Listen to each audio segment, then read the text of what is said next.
Isang sanggol na lalaki na pinaniniwalaang inabandona ang natagpuan sa labas na isang bahay sa Talisay, Camarines Norte.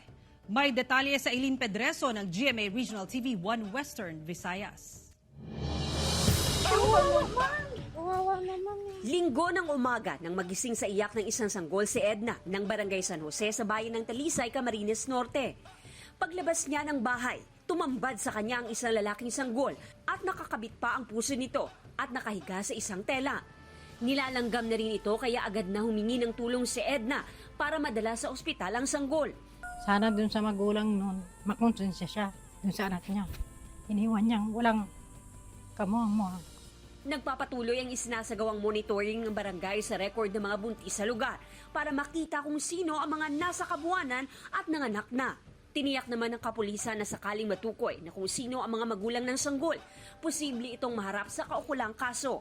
Kung sakali po matukoy natin yung magulang ng bata ay maharap po siya sa kasong paglabag sa Article 276 ng Revised Penal Code. Na ito po ay may penalty na aresto mayor. Nasa mabuti ng kalagayan na ang naturang sanggol.